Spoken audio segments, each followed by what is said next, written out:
Vi, I have one thing I want to give for the library before we get started.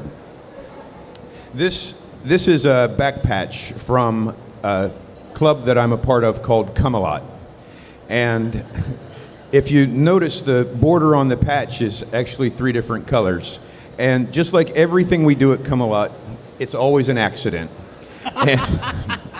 or a joke. And the reason we put the 3 different colors on here, the first time we ordered patches, the embroidery put a red border on. And that was for the 2 founders. We got sample patches. The next time we ordered them, they put a white border on. And we thought, oh my God, what are we going to do? So founders have red borders, general members have white borders, and we have some sort of associate members, and their borders are black. So it was just kind of an accident. This one we thought we would put all 3 borders on, and we want to donate that to the library. Thank you. So. I remember asking you about this patch last year. Yes, yeah. And what it meant. It is an honor to have one. Thank you. In the library's collection. Thank you. It's our honor to have it in the library. So, okay, so without further ado, I think everyone knows this amazing person sitting to my left, Vi Johnson. We're so glad to have you here. We're so glad to have this is the entire library, is it not? Oh, no. No, okay. No. All right. It's as much as you could pack in a truck, I assume. Yes. The miracle of that is right back there in the other gray T-shirt. Okay, great. So, even though everyone probably already knows quite a lot about you, it's quite a few books that talk about Vi Johnson. Tell us just a little bit about your start in the leather and kink communities. Well, once upon a time when God was young and dinosaurs still roamed the earth, and Vi came along, Vi was painfully straight. And when I say straight, I mean debutante, up with people, youth for Nixon, Agnew, straight. And then I met a woman, which was much a surprise to my 2 fiancés, who were both male. And her name was Jill Carter. 41 years later, Jill and I are still together. But Jill was the one with the kinky fantasies. Fantasies we talked about that made no sense to me because I'd never had a fantasy in my life. And then Dr. Frankenstein kind of made her monster. And pretty much the rest of that is history. We joined, like someone had said last night, they truly believed that they were the only kinky person in Jersey. And in 1973, so did Jill and I. But we went into a X-rated bookstore one day, which was a no-no for teachers. There are morals clauses in most teachers' contracts. Found a magazine and a newspaper, ran out like the Roadrunner was chasing us, took our treasures home, and in one of those newspapers was an ad for a group that was pretty much new, called Eulenspiegel. Today it's called TESS, the Eulenspiegel Society. We went to a meeting in very early '74. A very handsome black man saw us come in because everybody else was facing him with their back to us. We were shaking like leaves in the wind, and he looked up, and I still remember he said, "Come in, little sisters, you're home." And we were. So you traveled, you lived in a number of different places around the country, so you've had experience with a number of distinctly different leather communities. Yes. Yeah. So tell us about some of the places that your life took you. Well, as I was saying, Jill and I grew up in New York. We spent our kinkling years in the tri-state area. So our first organization was TESS. But forming right behind that, 2 women whose names may be familiar, Jo Arnone and a woman named Dorothy Allison. For those of you who have read her work, the most famous of which is Bastards Out of Carolina. We're starting a leather club for women called the Lesbian Sex Mafia. Now it's called LSM. And Jill and I joined. We were charter members, not founders, but we were pretty much there at the beginning. From LSM, we went to a club that is long defunct on the Upper East Side called Club 52. We got to watch and be part of a lot of New York, Philadelphia, and Washington's history. We got to be in the bars as the women who were sitting on those stools at Badlands on the dock strip. We even got to go play on the dock strip, respectful of our brothers. And I'm not sure if it's because there were so few of us, they were so surprised that women did this, or we were just a novelty. We really didn't get kicked out. For the most part, we just sort of quietly left around 9. The boys taught us what they knew, and we gave them their privacy. Well, just when it was all getting really, really good, Jill got transferred. So we ended up going from the East Coast all the way to the West Coast. We had a few friends there because we had traveled, and we're lucky enough to be around in the second year of Leather and Lace, to be around for the founding of the group. The group became Society of Janice South. SOJ South eventually became Threshold, and that one still exists today. And a lot of the groups that were up and down the West Coast, including being privileged to be invited to Living in Leather 2, with a group that still barely had a name, calling itself the National Leather Association. And then to be privileged to sit at the feet of leather giants, serve a whole lot of coffee, be the kid that was not kicked out of Valhalla, and talk to Ray Spannon, Guy Baldwin, Dragon Excalibur, so many of the people who went on to found the the NLA, and be part of the group that helped to write the charter for that organization, to be privileged to do workshops there. And once again, just when it was getting good and I was comfortable, Jill said, "Hi, we're moving." Where? "We're moving to Tulsa, Oklahoma." I went, "What?" Tulsa, Oklahoma. You know that place you always flew over when you were going east to west? Well, we're going there. Okay. We'd already been married 20 years, turning her in for a new one would have been a bit of a problem. So off we went to Tulsa. Third day unpacking, I decided I'd pretty much had enough. I needed to get out of the house. Went down to get a new pair of boots. The cowboy who waited on me was wearing a red hanky around his neck. Now, not unusual in cowboy culture, but I don't know why. I said to him, in the community I come from, that red hanky means something. He turned the color of boiled lobster in about 2 seconds. And I pretty much knew just where he was. We started talking. He told me that he was going to a meeting 2 days later to see about founding a leather club.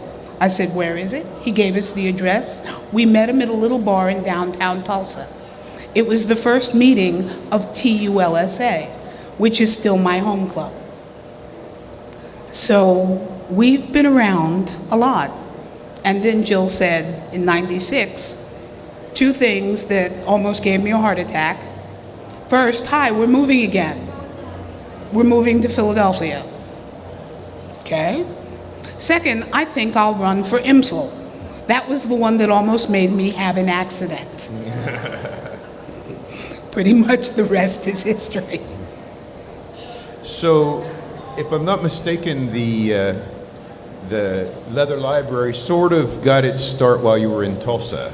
Yeah. Tell us about that. When Jill and I moved to the Midwest, AIDS had just struck. Remembering the timeline for GRID, gay-related immune disease, and then AIDS. It struck the coast first and then moved into the Midwest. So when Jill and I moved in 86 to the Midwest, AIDS had just devastated the elders. Those who survived had pretty much taken their toys and gone home. But there was a whole new generation of kinklings looking for someone to talk to. They were looking for parents. Now, when Jill and I got there, we were about 18 years into our leather journey. And by the standards we came out in, that made us no longer apprentices, but not masters of the craft. We were journeymen, so to speak. But we were really all that was visible. And it was unique because we were a female-to-female couple and a black female-to-female couple in the Midwest. But the kinklings found us. And it got to the point where every weekend there were between 5 and 10 people sleeping in the living room and asking questions, good ones. Well, Mom, you were talking about Tony DeBlas and Dungeon Master.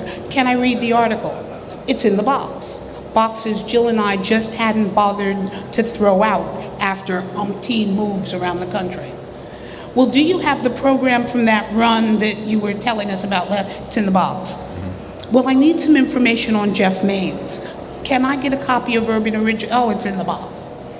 I said it so often, they went to the boxes when they had questions, and they'd pull the material out and come ask. They were the ones that made us realize that our old stuff, the stuff that I just hadn't thrown out yet, was their history. Step one of the library. Well, I lived in Oklahoma, but I was serving in California. And my car was a straight A 68 Ford Galaxy convertible. I could bury 4 Italians in my trunk and still have space for luggage. So more often than not, I drove because I prefer driving to flying.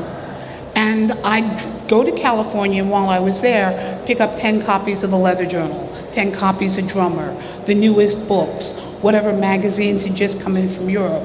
And I was bringing them back, not just for my kinklings, but also for my club brothers.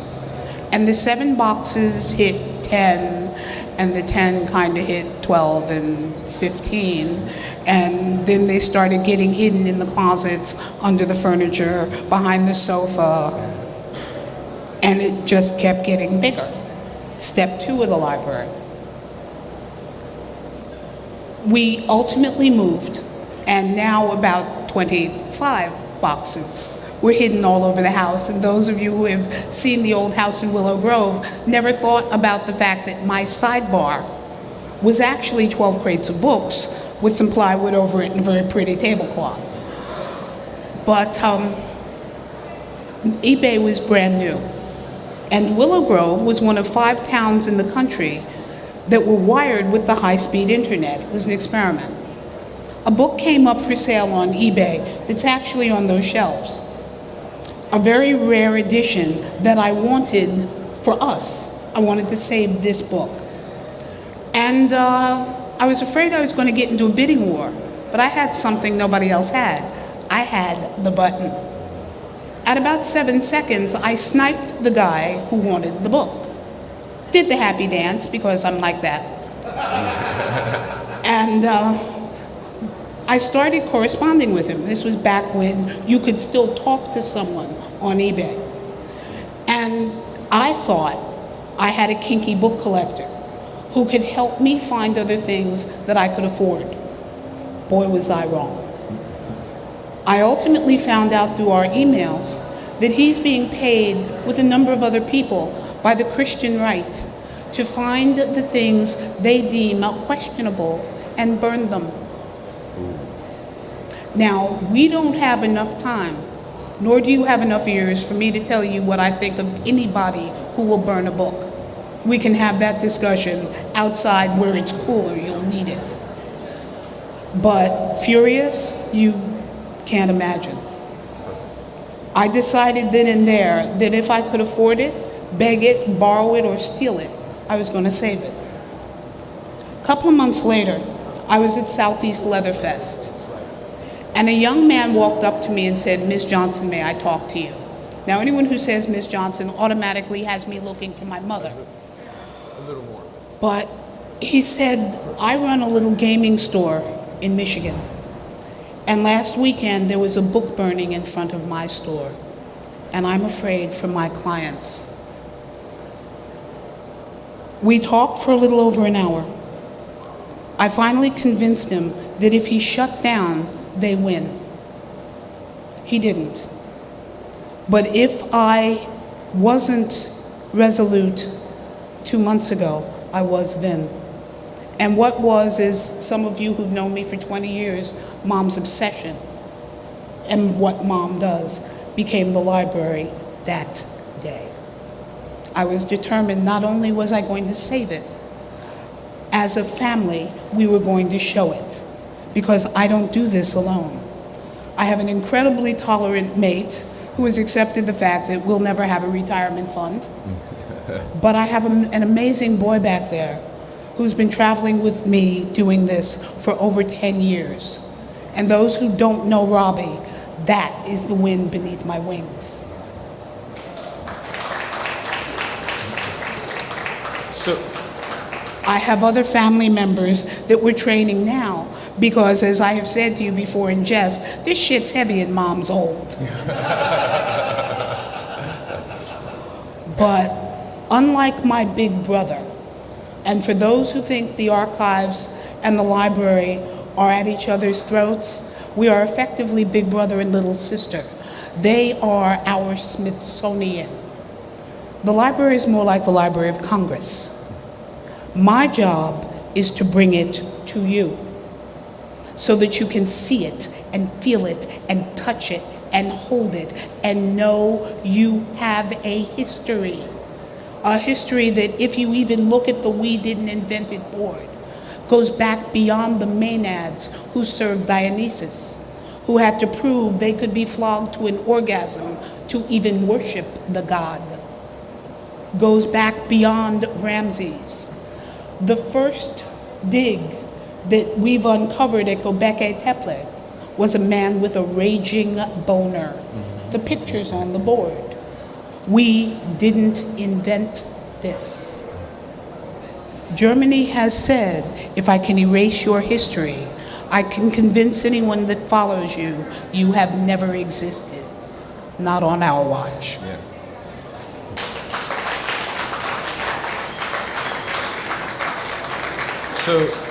So that first win on eBay, you did the happy dance.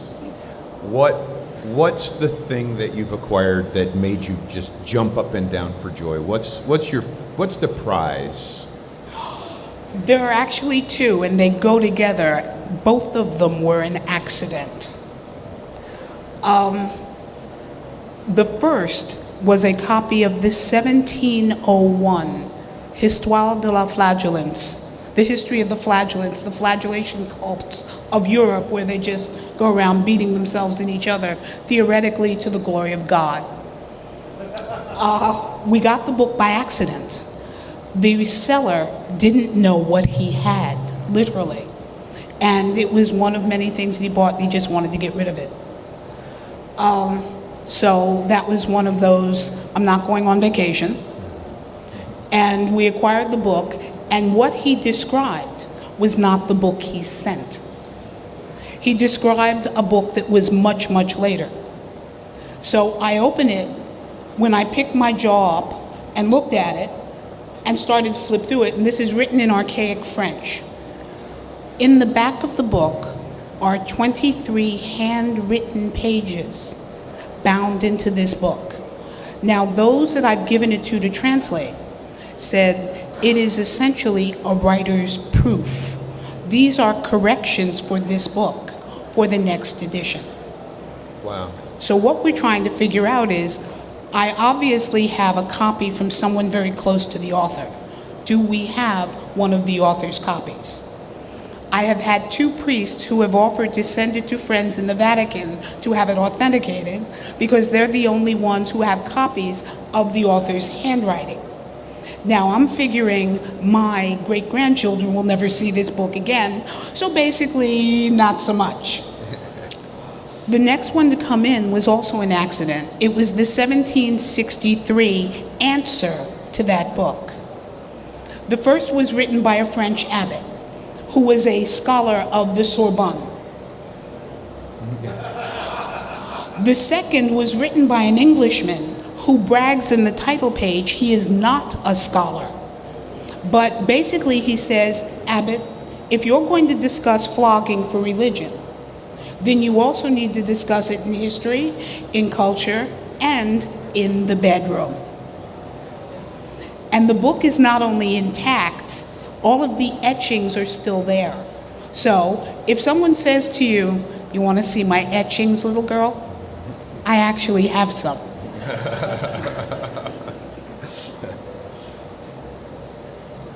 So I have these 3 questions that someone sent to me that we ask of every interview subject. I call them the Vi Johnson questions. So I'm going to turn the tables on you and ask you your own questions. I'm screwed. Okay. If you could spend an evening talking with anyone in leather kink history, who would it be? Why would you choose this person? And what would you talk about? Ooh, there are 2, and they're both women. The first is Wanda von Sacher-Masoch, the wife of the man for whom Masochism is named. Theoretically, she was the lead character in Venus in Furs. I don't want to talk to him. I want to know what he was doing. I want to spend the evening talking to her. The second one is Dominique Horry, who went under the name Pauline Réage, the writer of The Story of O. Now, she wrote that book on a bet with her boyfriend that no woman could write like the Marquis de Sade. The Story of O is proof she won the bet. But to understand the psychology of submission that she writes about, I mean, most of it's great one-handed reading, but there's a tremendous psychological study there. To understand that psychology, she had to have had it. And that's what I want to know about. So the next Vi Johnson question, the year is 2025, and your original question is, where do you see the community? What changes have happened? But I want to know, in 2025, where do you see the library? I see the main library in a building in Evansville, Indiana, that I want so badly, I've actually pissed in the 4 corners of the property. But I see regional libraries all over the 50 states, because some of that history belongs in the regions. Yes, a lot of it needs to be at our Smithsonian, but some of it needs to stay in the individual regions where it's come from, so that a young Leatherman or woman coming out doesn't need to go all the way to Chicago to find an issue of On Our Backs. They can go to their regional library and grab one. A young Leatherman doesn't have to wonder what that great Guy Baldwin drummer cover looked like. There are issues in every region of this country. So if I can get the fantasy, that's it. The other part would be that I get 20 masochists who are serious nerds, who are all under 30 with perfect vision, because that's important, who will digitalize all of it. And I had a librarian say, I can get it faster than you can copy it. So I'll keep you busy. That's a great segue into my next question. Tell us, the Mid-Atlantic segment of the library, I understand, is going to stay here now. So, oh, yeah. So you are getting a branch, another branch. This weekend is a way of telling the Mid-Atlantic region, you have a library that is now here. as we build it and we start acquiring things in threes, there goes the next vacation. I'm hoping to get all of the clubs, whether they be patch clubs, whether they be kink geek clubs, whether they be pansexual clubs, I don't care, to either send originals or copies of their history to this regional library so that the most important parts of this region's history are within this region's access. So welcome to the Mid-Atlantic access of the Carter Johnson Library. Well, we couldn't be happier to have it, so very, very proud. So I see you have a stack of show and tell there beside you. Yep. Tell us what you've brought. For those of you who remember the old show and tell workshop that I used to do, where I passed it around, at least for now, I'm going to hold it up and make all of you go over there and get a better look. I know when people from this region think of the leather history, and when I use leather, I mean all of it, kink, fetish, all of the aspects of our tribe. You think of the patch clubs, but do you think of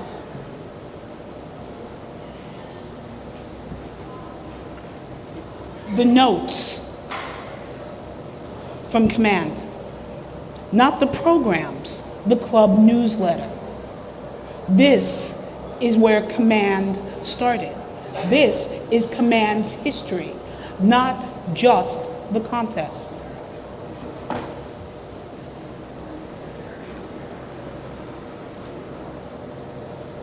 Do you think about the importance of the program and the poster? Not only does it show the event, it also talks about the sponsors. Sponsors that 20 years from now may have gone out of business. It talks about the people and the charities who 20 years from now, 30 years from now, may not be around. Your history.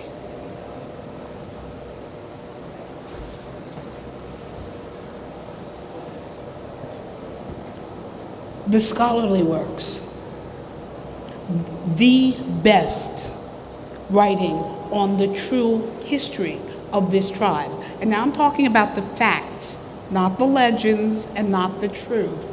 Those are different. The history of this tribe was done first by a woman named Gail Rubin in San Francisco.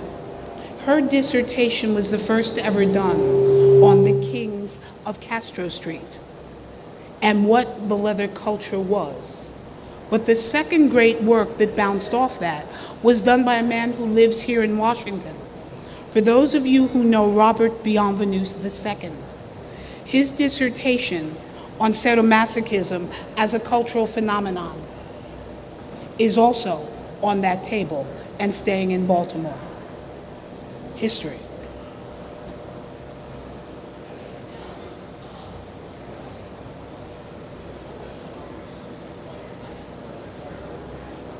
There is a fabulous German publisher, Taschen.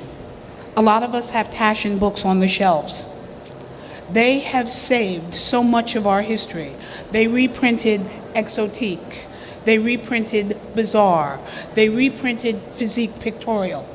Because of Taschen, a lot of that work can't get lost.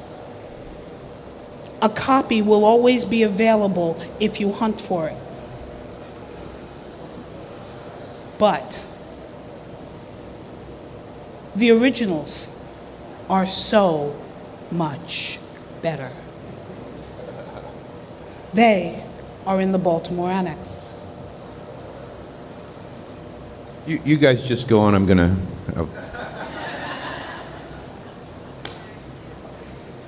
Well, in saying something about this and the era that it came out, after we kicked Germany's ass, the one good thing that came out of that was the physique movement. The Germans were obsessed with the perfect body. That carried over to the United States. And the physique movement here was born. That need to perfect the male body in terms of muscular proportions and things like that. And physique started putting out a lot of different magazines. But for gay men in the 50s, the physique magazines were usually the first positive self-images they saw. And for those of you who know Chuck Renslow, you know that his work with Chris Studios, along with a lot of work by Physique Pictorial, gave gay men the images they needed to start to stand up and be proud. It's here. The first newsletter from the Centaurs, when they were bouncing babies, still figuring it out, is Baltimore's history. Now they're one of the most awesome clubs in the country, doing an event second only to IML. But you want to know where it began? It's in the Baltimore Mid-Atlantic Annex.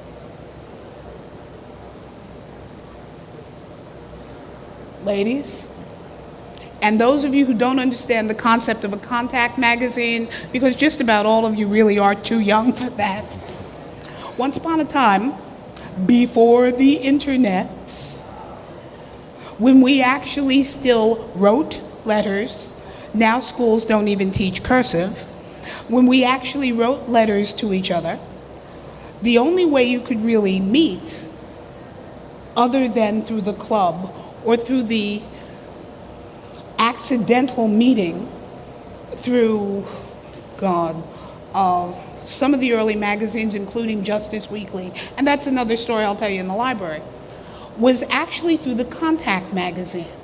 And the history of the Pro Dom is long and really quite beautiful. I'll have that conversation over there. But if you wanted to meet her, you bought a magazine like this. And then you actually put pen to paper, wrote a letter, mailed it to her with your phone number and your address, and she decided if she was going to talk to you. It's in the Baltimore Annex.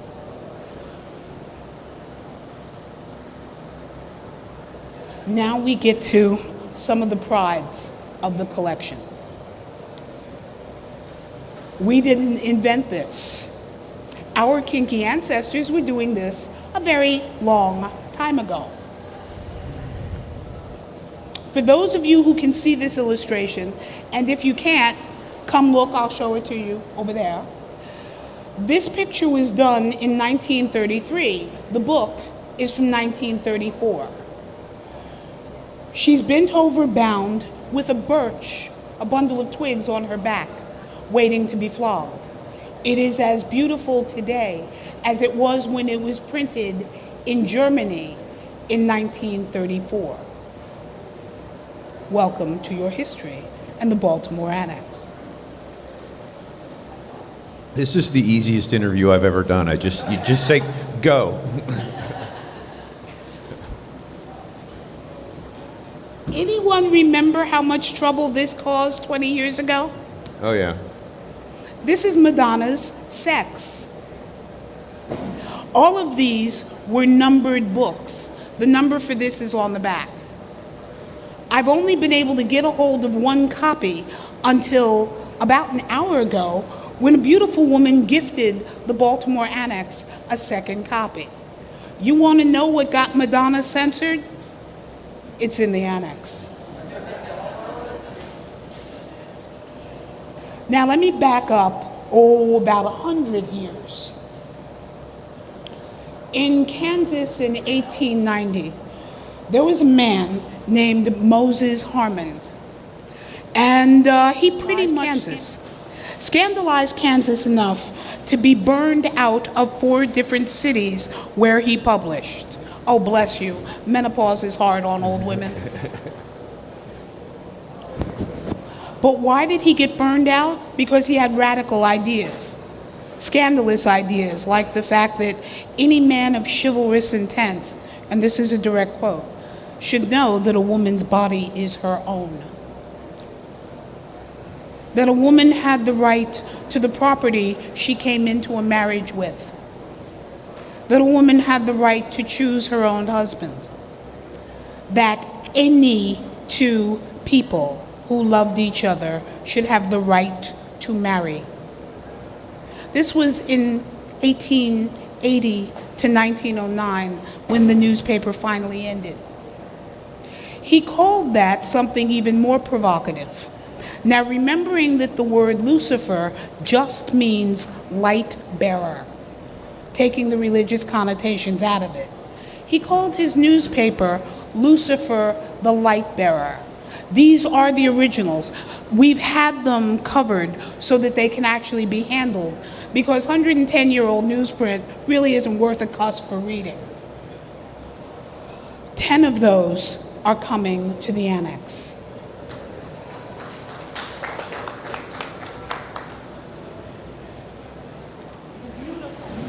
The modern, the erotic, our how-tos, not just the old, but the new, is going to the annex. Those beautiful works, the posters, the illustrations of who we are, we've just been gifted. They're coming to the annex. And now I put out a call, because people look at the library and they go, especially for my next generations and my TNGs, it's wonderful, but it's just history. No, it's not. Like any good library, not only do I want something in there to offend everybody, and I'm working on that. That's a challenge with this crowd. I'm working on it. I'm working on All it. right, that's a tall order. Any library is a living, breathing, ever-evolving thing. There's Japanese bondage over there from Japan, taught.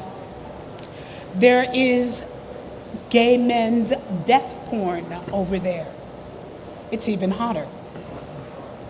There is yaoi over there. I had to find out what the hell yaoi was. So what is it? Much to my surprise, now I'm going to make sure I do this correctly, it is gay male porn written by young teenage girls for teenage girls. I'm still working to wrap my brain around that entirely, but yaoi. I'm interested to know how, if they get it right. Duh. I didn't say I understood it all. I said I'm seeking it. I'm looking for furry porn. I'm looking for tentacle porn. I'm getting robot porn, because it's what our next generation is reading. Yeah, I know most of it's done online. Send it to me. I'll print it and bind it and show it. Because if we don't stay current, it's a museum, not a library. And those of you who have ever heard me say it, take your hands out of your pockets, pick up my books, love them, touch them, and hold them, because if you don't, they get really pissy. And there's nothing worse than 10,000 volumes of erotica with a bad attitude. It's got to grow, it's got to change, it's got to evolve. Yeah. So, you told us about the prize, the two prizes. What's the one thing that you want it so bad and you just can't find it? Or what's the next prize that you're seeking for the library? Oh, I can find it, I just can't afford it. So what is it? There is a volume 1624, I believe, that was in a collection of erotica auctioned off about 8 years ago. It is hand illuminated by monks. It is called The History of Sex. There are 3 copies, I believe, in existence. 2 are in private collections. One's at the Vatican, one's at the British Museum. And the other one was owned by a private collector. When it was auctioned by Sotheby's, it went for, I think, $1.2 million. Now, I'm figuring, in my warped, demented, twisted little brain, that sometime in the future when, this is no longer mine and I'm an ancestor looking down, somebody is going to say, I don't want that book locked away. And they will will it to the library. So if this isn't the entire library, how much more is there? Cataloged, because the library currently still lives in its own custom storage unit, heated in the winter, cooled in the summer, and sits in all of these bins that you find under all these tables. It goes there once it's cataloged.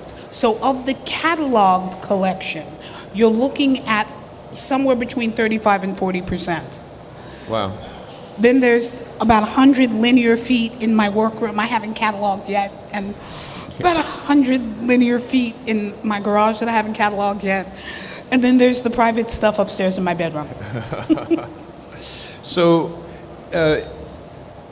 if someone were interested in helping you with that, how do they go about doing that? Oh God, Greg, there are 1,000 ways. One, we need volunteers. The fantasy about digitizing this is real. I have given pieces before, pieces that thank God we have duplicates of, to people who have said they wanted to help. Most of the time I don't get it back, which is a problem. We need help moving it from place to place. Most don't realize that when they raise money for us to get to an event, they're actually not raising money for the library. They're raising money for their events to pay the library's expenses. The ongoing expenses of the library occasionally are taken on by the community, but about half the time are paid for by Jill and me. This thing's a fortune to store, and we store a collection for Atlanta as well. The stickies, the gloves, the sleeves, the tins that we break, the carrying cases that are constantly getting broken. Those are all things we need. Money is a given, Atlanta began to raise money for us for a van. We're working on that. We're working, like I said, on building annexes all over the country. There are 1,000 ways you could help, helping us put it up, take it down, pack it. But the easiest of all those things to do is to be our eyes and ears. When you go into a used bookstore, look around. You see something that is kink history. And when I say kink, if it can be fetishized, it's in the library. From tickling fetishes to hair fetishes to foot fetishes. And you see one in a bookstore. It's a couple of bucks. Buy it. If you go to a garage sale or an estate sale, and somebody's got those books hidden away that were grandpops that they really don't want to talk about, buy them. Send them to us. Send them to the archives.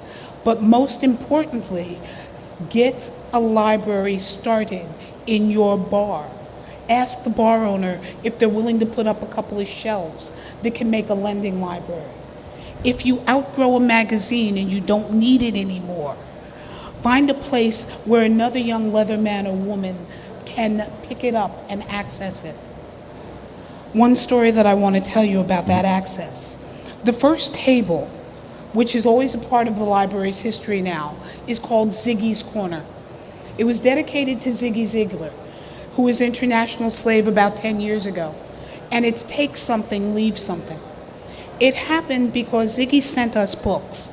And as we were cataloging them, one of my youngest docents picked up Screw the Roses, Send Me the Thorns, a book most of you are familiar with. And she asked if she could have it, and I said, sure, but I thought you had it.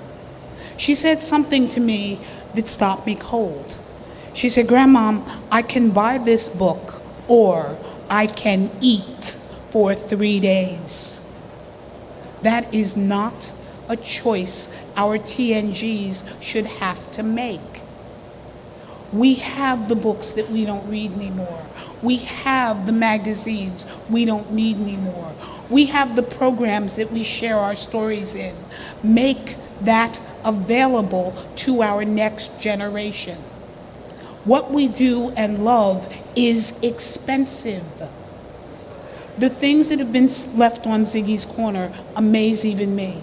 I thought it would be take a book, leave a book.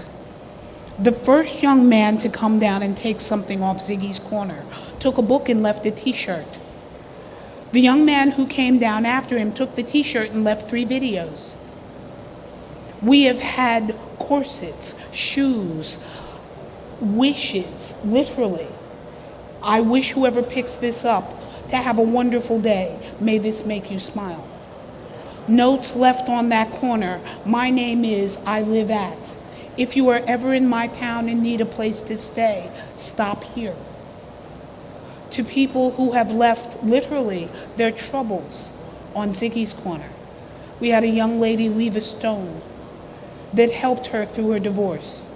A young man put a red marine t-shirt on Ziggy's Corner. I asked him about it because of the way he carried it. He carried it the way a veteran carries a folded flag. He put it on the corner and he said he had worn that shirt once a day for over a year. And I went, so why are you leaving it? He said, I vowed I would wear it until my lover came home from Afghanistan. He came home last night. I don't need the shirt anymore. He left the shirt on Ziggy's Corner. Another Kinkling got it. What can you do? Be our eyes and ears as well. Do I want you to be my wallet? Yes. However, what you give to your next generation ultimately is even more important. Give them the things. Give them a piece of you. That's what's over there. Pieces of who we are. See to it that it gets passed down. That's how you can help me. Do you get researchers that contact you that want to go through the collection? Yes, actually, now we do. It started about 4 years ago. We got our first at Philadelphia Pride Night, which was the only event that the entire collection could be shown, because a couple of things came together. One was a 24-foot truck, which is what it took to move it. It only had to go 14 miles. And the other was a 1,600 square foot ballroom. Took 2 days to set up, 2 days to take down. And when a young man from Germany, or this young man's publisher, heard that the entire library was going to be available, he sent him over to do a series of articles on the New York leather scene from 1970 to 1990. He found all of his information in the library. We have had people write their dissertations in the library. We had a young man fly in from Seattle who was doing his doctoral dissertation actually on women's studies. He's the one who told us that we had the largest collection of Lucifer the Light Bearers that were touchable in the country. He flew in just to read those, and he sat in one desk in one corner for 4 days and just read. So we're beginning to get people who are going, the collections between the library and the archives are different. Mm-hmm. Do you have? And I'll ask Rob, well, somebody's looking for us. Rick or Rob, do you have that in the archives? Can I send him there when he finishes here? So now, those who are looking for us are coming to find us. Yeah. So I always enjoy kind of thumbing through the library, but should one desire to actually go down the wormhole, what opportunities are there to really spend some time and really kind of get an education for yourself? You're either going to have to find an event where we are up for a longer period of time. Part of what I do when we travel great distances, because this thing's expensive to move, is to encourage an event to hook up either with their gay and lesbian center, to put the library there for a week or 10 days before they move it to the event, or to colleges. Or if you're really serious, I have a guest room. There you go. And that comes with breakfast? That depends on who's doing the cooking. There's a youngin', 1, 2, 3, 4 rows back, hidden in the corner. who came with her partner to visit Grandmom's library, who also surprised the heck out of me because she's a gourmet chef. So I'm the one that got the breakfast.